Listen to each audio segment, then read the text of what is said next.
Seguimos en Hora Galega ás 8:26 da tarde e hoxe é o Día Mundial da Artrite, por iso esta cor verde no noso triángulo, porque é a cor para identificar, para concienciar e dar apoio a unha enfermidade que, atención aos datos, afecta a máis de 420.000 persoas en todo España. Falamos de 27.000 persoas en Galicia. E para tratar de comprender, de comezar a entender máis ben como é vivir con esta enfermidade, hoxe coñecemos a testemuña de Vanessa. Ten 45 anos, é abogada, funcionaria da Xunta, e isto pode parecer unha vida normal a simple vista, pois Vanessa sufre esta enfermidade desde que é ben nena, marcouna na súa vida persoal e profesional, ata o punto que Vanessa nos conta que non recorda, non lembra un só día sen dor na súa vida. Escoiten. Imagina non ter ningún recordo da túa vida sen dor. Esta é a realidade de Vanessa, quen aprendeu a vivir coa súa doenza sen deixarse definir por ela. O síntoma máis claro que recordo é que levantábame coas más en garra, que é algo moi típico desta enfermidade, e pasaba unha hora máis ou menos con elas en auga quente para poder estiralas, e con eso ir ás miñas clases, pois primeiro no colexio, logo na universidade. E logo a nivel persoal, primeiro supuso un punto de inflexión moi grande na miña vida, porque como era tan pequena, eu non recordo realmente a miña vida sen dor. A dor sempre forma parte de min. Tivo moita influencia no meu carácter. A miña nai di que era unha nena moi alegre, moi divertida, extrovertida. E nesos primeiros anos de diagnóstico dime que me convertí nunha persona pois moi arisca, moito máis pechada en min, moito máis introvertida, supoño que, bueno, pola dor tan grande, os síntomas que tiña.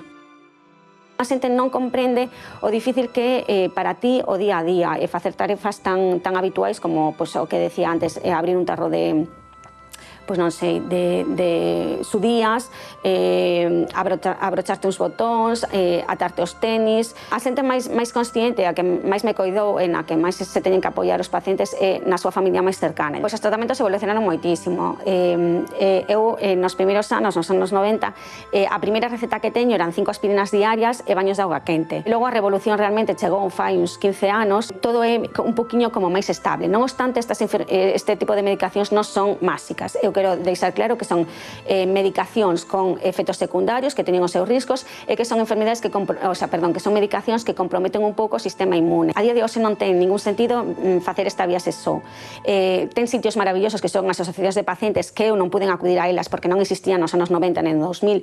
Aí vai a encontrar, primeiro, información de calidade, información fiable que non é Google nin ChatGPT, e vai a encontrar recursos e apoios como atención psicolóxica e atención de terapia ocupacional, pero sobre todo outros pacientes que teñen os seus mesmos síntomas e as súas mesmas medicacións, que non renuncie aos seus sonos, que de verdad que hai esperanza, e que a revolución para min foi o tratamento biolóxico neste campo, e que me emociona pensar o lonxe que hemos chegado, e que imaginen o lonxe que pode chegar todavía a ciencia, e sobre todo que pense que isto non é para sempre, que noites oscuras temos todos, que hai malos días, malas noites, pero que esos tamén pasarán.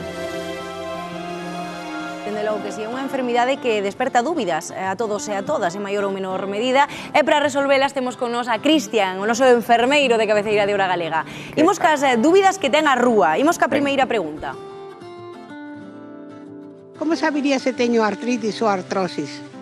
Claro, como diferenciamos, non? Sí, é unha importante pregunta que xorde con moita frecuencia, non? A veces non sabemos distinguir ben. Entonces, o primer e o paso clave é ir á etimoloxía da palabra, non? Cando falamos de artrite, falamos do termo ite, non? Que é unha inflamación desa membrana, dese cartílago, non? Sin embargo, artrose significa o termo de destrucción que se vai deixerando esa articulación e vai rozar o oso. Entonces, aí, nesa primeiro, xa temos o punto clave. Despois sí que vai ser característico, non? Como falaba no vídeo, a artrite sí que vai ser de carácter autoinmune, non? Entón, o noso propio corpo vai ser os anticorpos que van ir destruindo todo o que é esa membrana sinovial con esas células, producindo esa dor, esa inflamación que é típica na artrite, sobre todo, especialmente as mañás, que falaba tamén no vídeo, que nos vai costar moito despertar e que a medida que avanza vai mellorando. Entón, sempre co deporte, facendo os exercicios, é moi bo. Entonces, falando un pouquiño diso. En todas vai haber deformidade nas articulacións, e o máis característico, penso que é iso, non? Pode cursar con máis patoloxía subyacente, non? O que é artrite,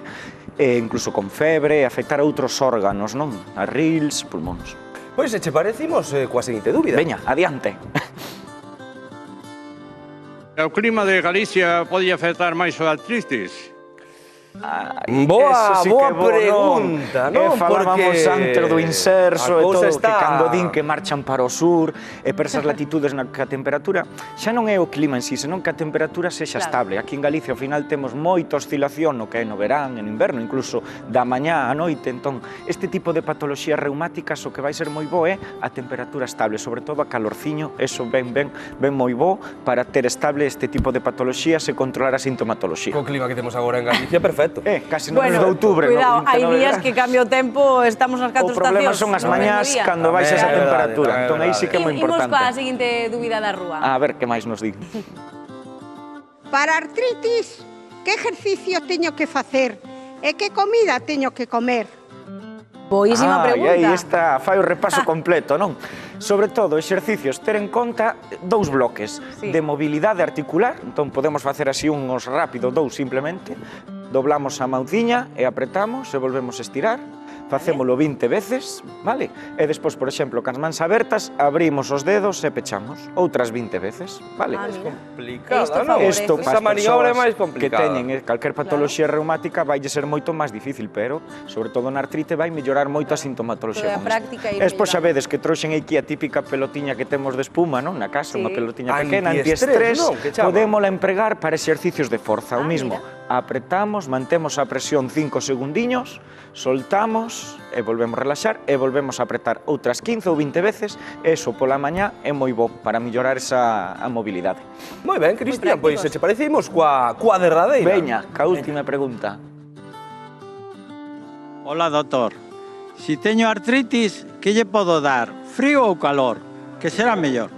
Tamén Esta moi pregunta é boa. moi importante, sempre xorden as dúbidas e nunca sabemos que lle mellor, o calor, o frío. No caso da artrite, nun momento que hai unha patoloxía aguda na que esa inflamación está máis, xa sabedes que ao final na artrite hai máis de 100 tipos de artrite distinto. A gota que vos sona segura que é unha delas tamén. Neste caso, na fase aguda, a calor é moito mellor, pero, perdón, o frío, non na fase aguda. Despois, para manteñemento, para mellorar os exercicios de mobilidade e todo, a calor é fundamental. É que temos, eu que son de Ourense teño que tirar para a miña terra, non? A cura termal é aplicar as augas termais para facer todo este tipo de exercicios que ven moi ben para manterse e estar san para os gosos. Moi Pois mira, importante. como aquí en Galicia temos tamén frío e calor, vennos perfecto para estas dúas fases que nos estás Non nos contando. podemos queixar de nada. Moitísimas grazas, Cristian, por A estar con vos, nós como sempre. sempre, un placer. Graciñas, Cristian. Eu vou para